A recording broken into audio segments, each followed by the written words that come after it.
Hello students, आप लोगों का फिर से एक बार स्वागत है। तो आज के वीडियो लेक्चर में हम लोग देखने वाले हैं मॉनिटरिंग ऑफ सल्फर ऑक्साइड्स, है ना।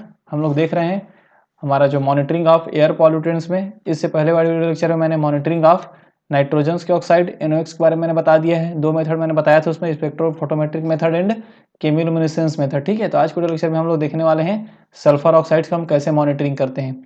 इसमें हम दो या तीन मेथड देखने वाले हैं जो आपके एग्जाम के पॉइंट ऑफ व्यू से बहुत ही ज़्यादा इंपॉर्टेंट हो जाता है। तो आपको इजी वे में समझना है और नॉर्मल वे में ही इसको समझ करके आपको अच्छे से लिखना है। ठीक है, तो चलिए फिर स्टार्ट करते हैं मॉनिटरिंग ऑफ सल्फर ऑक्साइड्स। तो देखते हैं, सबसे पहला मेथड है इसका मॉडिफाइड वेस्टगैक स्पेक्ट्रोफोटोमेट्रिक मेथड। नाम भी याद रखेंगे। तो it is the standard method for the monitoring of कितना 0.000 ppm से लेकर के 5 ppm के कॉन्सेंट्रेशन के बीच को यहाँ पे हम इसमें क्या कर सकते हैं, मॉनिटरिंग कर सकते हैं किसी भी एम्बिएंट एयर एंड पेट्रोल पे। एम्बिएंट एयर मतलब नॉर्मली एटमॉस्फेरिक एयर की बात कर रहे हैं। एटमॉस्फेरिक एयर में SO2 को कॉन्सेंट्रेशन कितना से कितना हो, 0.0005 से लेकर के 5 ppm के बीच का कॉन्सेंट्रेशन को हम क्या कर सकते हैं, इसमें मेजर कर सकते हैं, चाहे वो पेट्रोल में ही क्यों ना हो। ठीक है, अब हम देख लेते हैं इसका मेथड क्या है। तो in this method SO2 is collected in A scrubbing solution of HgCl4 है। यहाँ पे याद रखेंगे ये क्या है, ये HgCl4 2- सॉल्यूशन। फिर हम क्या करते हैं, इसको कलेक्ट करके रखते हैं। जैसे कि हम लोगों ने नाइट्रोजन्स के ऑक्साइड को मॉनिटरिंग वाले वीडियो लेक्चर में देखा था कि उसको हम NOH में कलेक्ट करके रखते हैं, वैसे इसमें किस में कलेक्ट करते हैं इसको, HgCl4 का 4 2- के सॉल्यूशन में। अब HgCl4 2- कैसे बना है, तो देखो HgCl4 2- बना है किससे, HgCl2 प्लस KCl से बना है। ठीक है, क्योंकि HgCl4 K प्लस है यहाँ पर। और तो इस मेथड से इन दोनों के मिक्सचर से हम क्या बनाए हैं, HgCl4, जिसमें हम किसको कलेक्ट करेंगे, आपका SOX को कलेक्ट करेंगे। ठीक है, उसके बाद देखो the collection efficiency being around 95%। तो ये जो HgCl4 है ना, HgCl4 2- या फिर दो HgCl2 या फिर KCl बोलेंगे, इनका एक कलेक्शन इफिशियंसी है 95% तक क्या कर सकते हैं, SOX मतलब सल्फर ऑक्साइड्स को एटमॉस्फेयर से कलेक्ट करके रख सकते हैं। मतलब काफ़ी अच्छा इनका कलेक्शन एफिशिएंसी है। ठीक है, the solution is allowed to react with, उसके बाद किससे अलाउ कराते हैं रिएक्शंस को, फॉर्मेल्डिहाइड से रिएक्शंस कराते हैं। देन पैरा रोश एनिलीन या रोसानिलीन बोलेंगे, या फिर रोश एनिलीन हाइड्रोक्लोराइड से हम रिएक्शंस कराते हैं। देख लेते हैं अभी कैसे रिएक्शंस होता है, सबको समझेंगे एक एक करके। तो हमें क्या मिलता है, रेड वायलेट डाई मिलता है, और उसको कितने पे, 548 नैनोमीटर पे हम क्या करते हैं, सेम स्पेक्ट्रोफोटोमेट्रिक मेथड का यूज़ करते हैं। स्पेक्ट्रोफोटोमीटर में हम लोग इस 548 नैनोमीटर को सेट कर लेते हैं। उसके बाद हम सैंपल्स को लेकर के क्यूबेट में रख देते हैं, है ना। तो डाई है, रेड वायलेट कलर का हमें डाई मिल जाता है। इसके बेस पे इसमें कुछ ऑब्जॉर्बेंस होगा, उसके अकॉर्डिंग हम जिस प्रकार से हम लोगों ने अपने लैब में किया है ना, उसके अकॉर्डिंग हम ऑब्जॉर्बेंस एंड उसका कंसंट्रेशन हम फाइंड कर लेते हैं। ठीक है, तो हम समझते हैं पहले रेड वायलेट डाई बनता कैसे है, कौन कौन से रिएक्शंस होता है। तो सबसे पहले देखो, आपको HgCl4 2- SOX SO2 कहाँ से आ रहा है, तो ये आ रहा है आपका एटमॉस्फेयर से। कहाँ से आ रहा है, एटमॉस्फेयर से। H2 वाटर रिएक्शंस करके क्या बना लिया, HgCl2 dot SO3 2- 2H plus 2Cl-। तो ये हमारा क्या होगा, देखो ये हमारा है कलेक्शन। HgCl4 कहाँ से बना था, HgCl2 और KCl से बना था। इन दोनों के मिक्सचर से HgCl4 बना। फिर हमने क्या किया, जो एयर में क्या है, SO2 है ना, सल्फर ऑक्साइड है, उसको कलेक्ट करने के लिए किस फॉर्म में कलेक्ट हो गया वो, तो HgCl2 डॉट SO3 2-। ये कंपाउंड उसी को दिखा रहा है, कलेक्शन को, कलेक्ट हो गया है ना, इसे बॉन्ड बना लिया है Hg के साथ। ठीक है, ये हो गया। फिर देखो SO2 H2O और फॉर्मेल्डिहाइड के रिएक्शन जैसे मैंने बताया था, तो क्या बना इससे ये बन गया OH CH2 SO3H। ये एक कंपाउंड बन गया किसके साथ, फॉर्मेल्डिहाइड के साथ रिएक्शंस कराने पे। जैसे पहला स्टेप में क्या करेंगे, हम उसको कलेक्ट करेंगे, कलेक्ट कराने के बाद फॉर्मेल्डिहाइड के रिएक्शंस करा देंगे, तो ये वाला कंपाउंड हमें मिल जाएगा। देन हम अपना अगला कंपाउंड आते हैं, जो हमने लिखा है पैरा रोश एनिलीन, पैरा रोश एनिलीन। ठीक है, ये कंपाउंड है, दिख रहा है आपको यहाँ पर, जो बना दिया है मैंने। एक कार्बन है और 3 बेंजीन रिंग है, तीनों में क्या है, NH3 प्लस कनेक्टेड। NH3 में प्लस क्यों चार्जेस है, क्योंकि नाइट्रोजन के यहाँ पर 4 बॉन्ड, 3 बॉन्ड हाइड्रोजन के साथ, एक बॉन्ड कार्बन के साथ बेंजीन रिंग में, है ना, इसलिए यहाँ पर प्लस है। यही क्या है, पैरा रोसा एनिलीन है। इसको किससे कनेक्ट कराएं, जो यहाँ पर सिंथेसिस हुआ है फॉर्मेल्डिहाइड के साथ। 3 मॉलिक्यूल ले लिए, 3 मॉलिक्यूल जब लेते हैं तो ये तीनों नाइट्रोजन के साथ कनेक्ट होते चला गया। देखो यहाँ पर कार्बन है डबल बॉन्ड, सॉरी यहाँ पर ये वाला बॉन्ड नहीं होगा, यहाँ पर ये वाला बॉन्ड होगा, ठीक है, जो मैंने पिंक कलर में बना दिया है। तो सी डबल बॉन्ड, ये डबल बॉन्ड हो गया NH पे प्लस CH2SO3H, इधर देखेंगे तो C के साथ बेंजीन रिंग और फिर NH CH2SO3H, सेम इधर NH CH2SO3H। यही क्या है हमारा रेड वायलेट डाई है, रेड वायलेट डाई। और क्या बन गया, क्लोरीन H+ और H2O मॉलिक्यूल। तो ये जो रेड वायलेट डाई है इसी को हम क्या करते हैं, क्यूबेट में लेते हैं, है ना, इस डाई को, इसके सॉल्यूशंस को, और स्पेक्ट्रोफोटोमीटर में हम रख देते हैं। स्पेक्ट्रोफोटोमीटर में रेडिएशन पास किया जाता है, इसका लैम्डा मैक्स फिक्स कर देते हैं 58 नैनोमीटर। तो इससे हमें क्या मिलता है, इससे हमें डाटा में एब्जॉर्बेंस मिलता है।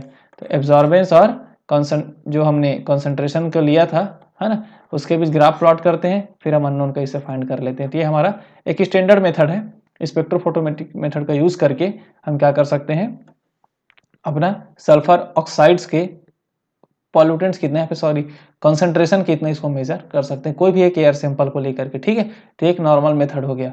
इसमें हमने क्या किया है, एयर सैंपल को लिया है, उसको रिएक्शंस कराया, रिएक्शंस कराने के बाद डाई बना, डाई के बीच हम स्पेक्ट्रोफोटोमेट्रिक मेथड के थ्रू इसको यूज कर लिए। तो इसमें नेम डायरेक्शंस है, आपको याद रखेंगे नेम से, और रिएक्शंस को भी याद रखेंगे, पूरी थ्योरी को भी याद रखेंगे। एक नॉर्मल फ्लो डायग्राम है ये, है ना, उस मेथड का, मॉनिटरिंग मेथड का। सबसे पहले एयर लिए, इसको मिक्स किए किसके साथ, एब्जॉर्बिंग रेजेंट जो हमारा क्या है HgCl2 और KCl है। इसी से तो क्या बना था HgCl4 2- से हमारा एब्जॉर्बिंग रेजेंट हो गया। फिर हमने क्या किया, गैस लिक्विड सेपरेटर में कर दिया, तो लिक्विड अपना सेपरेट हो गया नीचे में और गैस अपना बाहर। फिर सैंपल आगे बढ़ा, तो फिर एयर के साथ मिक्सिंग किए। फिर सबसे पहले देखो यहाँ पर एक सल्फामिक एसिड लिखा है, जिसका भी यूज मैं बताना चाहूंगा। सल्फामिक एसिड का एक पॉइंट है जो हम यूज हमें रखना है। ये क्या करता है, ये जो इंटरफेरेंस आता है किसका, अब मैं लिख देता हूं, है ना, सल्फामिक एसिड का यूज,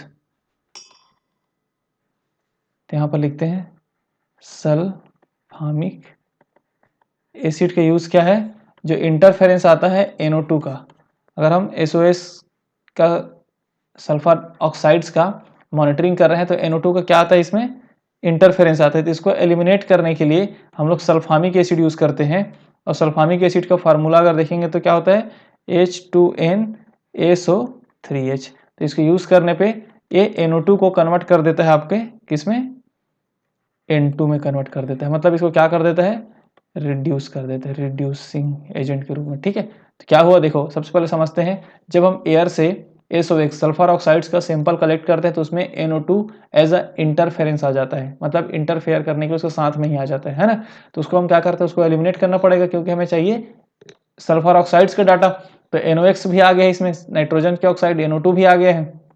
इसको एलिमिनेट करने के लिए हम इसमें क्या करते हैं, सल्फामिक एसिड डालते हैं, जिसका फार्मूला होता है H2NaSO3H। ये क्या करता है, NO2 को N2 में कन्वर्ट कर देता है, नाइट्रोजन गैस बाहर हो जाता है, कन्वर्ट हो जाता है, ठीक है। यहाँ पर क्या होता है, रिड्यूसिंग एजेंट की तरह काम करता है, ठीक। तो इसीलिए हम यहाँ पे सल्फामिक एसिड दिए, ये क्या किया, NO2 को N2 में कन्वर्ट कर दिया, जो बाहर चला गया। NO कहाँ से आ रहा है अपना, सल्फामिक एसिड का फार्मूला भी मैंने बता दिया, क्या था H2NaSO3H, ठीक। फिर इसको फॉर्मेल्डिहाइड देते हैं। फॉर्मेल्डिहाइड देने पर ये जो ऊपर में जो रिएक्शंस लिखा है वो वाला रिएक्शंस होगा फॉर्मेल्डिहाइड। उसके बाद मिक्स कर देते हैं, और हमें अलग साइड से क्या देते हैं, पैरा रोसा एनिलीन हाइड्रोक्लोराइड देते हैं, है ना। नीचे आता है, ये सब मिक्स हो जाता है। मिक्स होने के बाद कलरीमीटर या फिर स्पेक्ट्रोफोटोमीटर में ये हम इसका अब 560 नैनोमीटर या 548 नैनोमीटर पे हम इसका क्या करते हैं, एब्जॉर्बेंस ले लेते हैं। इसके बेस पे हम जो बच गया वेस्ट हो गया, अब इसके बेस पे हम डाटा अपने इकट्ठा कर लेते हैं। तो ये हमारा एक स्टैंडर्ड मेथड है। और अगर मॉनिटरिंग ऑफ सल्फर ऑक्साइड अगर आता है क्वेश्चंस में, तो आप इसी मेथड को लिखेंगे तो ज़्यादा सही रहेगा, है ना। ये इसका क्या है, एक स्टैंडर्ड मेथड है। और 2 मेथड देख लेते हैं हम। Pulse fluorescence technique. तो pulse fluorescence technique is the most efficient technique for the monitoring of SO2 sulphur oxide के लिए। And here pulse ultraviolet source excited SO2 molecules. तो इसमें क्या करता है, SO2 मॉलिक्यूल को यहाँ पर लाइट दे करके इसमें लाइट देते हैं, लाइट देने के बाद SO2 मॉलिक्यूल क्या होता है, वो एक्साइट हो जाता है, किसमें, SO2 स्टार में एक्साइट हो गया। अब ये SO2 स्टार जो मॉलिक्यूल्स है ये आपस में क्या करता है, फिर नॉर्मल स्टेट में आता है, ग्राउंड स्टेट में, तो क्या निकलेगा यहाँ से, लाइट निकलेगा। लाइट किस फॉर्म में निकलेगा, तो इसे यही है फ्लोरोसेंस। तो फ्लोरोसेंस के फॉर्म में लाइट रिलीज होता है। आपको फ्लोरोसेंस फास्फोरेसेंस बताया गया है ना, सिंगलेट स्टेट से एक्साइट होकर सिंगलेट स्टेट में जाए और वहाँ से अगर वापस आए तो इसको बोलते हैं फ्लोरोसेंस। अगर ट्रिपलेट स्टेट में चला जाए और वहाँ से अगर रिटर्न होता है तो उसको हम बोलते हैं फास्फोरेसेंस। ये भी एक बेसिक है।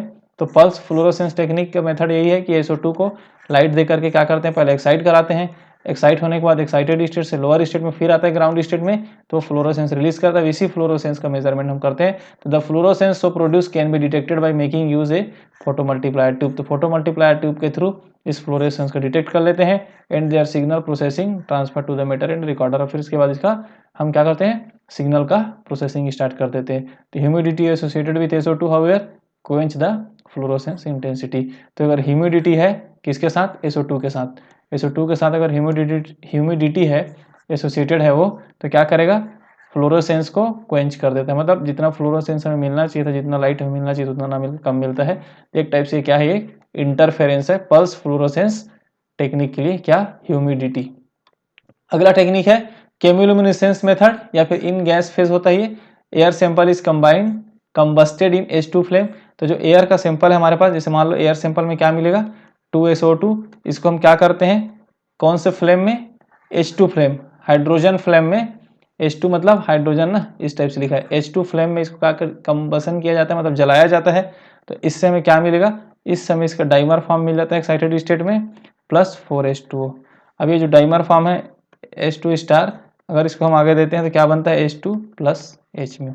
समझिए ये हमारा कहाँ से आ गया, SO2 एटमॉस्फेयर से आ गया है ना। एटमॉस्फेयर से आने के बाद हम क्या किया, इसको जला दिए, कंबशन करा गया किसमें, तो हाइड्रोजन के फ्लेम में। जो फ्लेम होता है किसका फ्लेम है, हाइड्रोजन फ्लेम है। तो क्या बना, ये बन गया इसका डाइमर फॉर्म बना ना, H2 का 2 मॉलिक्यूल मतलब डाइमर फॉर्म बन गया और H2O बन गया। लेकिन ये कौन सी स्टेट में है, तो ये एक्साइटेड स्टेट में है, हाईली एक्साइटेड है। तो एक्साइटेड स्टेट फिर वापस ग्राउंड स्टेट में आएगा, यह है एक्साइटेड स्टेट से ग्राउंड स्टेट में आएगा तो लाइट रिलीज करेगा। तो इसी लाइट को केमियोलुमिनेसेंस हो गया है ना। इसके बेस पे कौन से रीजन पे, 384 नैनोमीटर पे हम ब्लू रीजन पे देखते हैं रेडिएशन को, और 394 नैनोमीटर पे। तो the intensity of the radiation is proportional to the concentration of the excited sulphur dimer.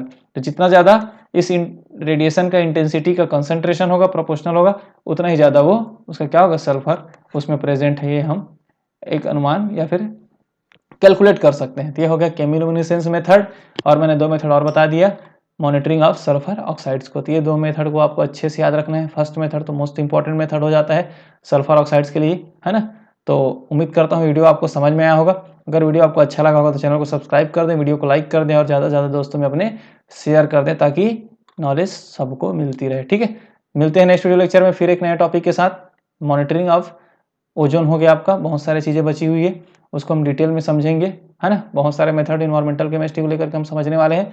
तो मिलते हैं नेक्स्ट वीडियो लेक्चर में, तब तक के लिए थैंक यू।